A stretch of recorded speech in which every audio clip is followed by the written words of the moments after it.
Everybody wants some. Middle finger in the air, no fist pump. And me, Sean Wiz, got the bitch jump. Pertama, air bersih. Ide yang dapat dikembangkan dari depot air minum bersih, yaitu petugas depot mengantar galon yang baru diisi air ke rumah konsumen dan langsung mengganti galon yang telah kosong. Yang kedua, sampah plastik.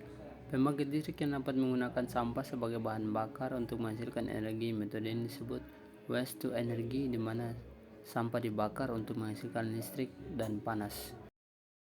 Cara kerja WTH. Pertama, pengumpulan sampah. Sampah dapat dikumpulkan dari tempat pembuangan sampah atau instalasi pengolahan sampah. Langkah yang kedua adalah pemilihan dan persiapan sampah.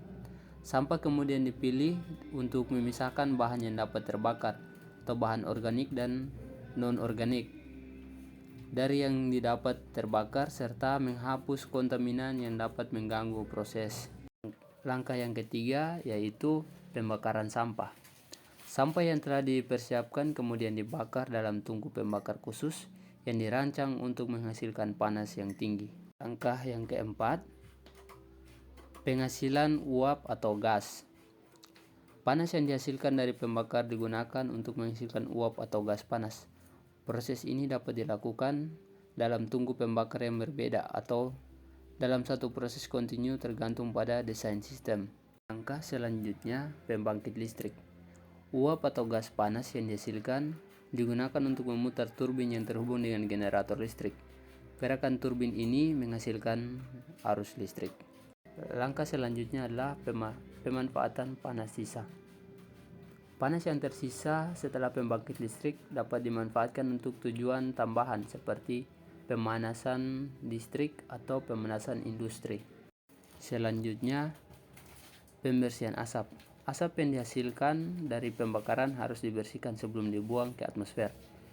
Sistem penjernihan digunakan untuk menghasilkan zat pencemaran dan partikel dari gas buang. Langkah terakhir yaitu manajemen abu sisa. Abu sisa hasil pembakaran yang merupakan residu dari proses dikelola dan dibuang sesuai dengan standar keamanan lingkungan.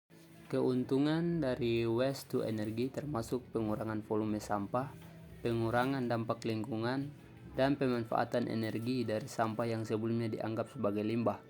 Meskipun demikian, ada juga tantangan terkait emisi gas rumah kaca dan keamanan lingkungan yang perlu dikelola secara hati-hati dalam implementasi proyek waste to energy. Selanjutnya, transportasi umum. Ide bisnis yang dapat dikembangkan dari aplikasi seperti InDrive. Meskipun dikembangkan seperti InDrive dan sebagainya, namun mempunyai inovasi baru. Seperti rute yang sudah harus diatur sedemikian rupa sehingga tidak mengalami kendala dalam beroperasi seperti macet dan sebagainya. Serta mempunyai harga yang sesuai dan terjangkau.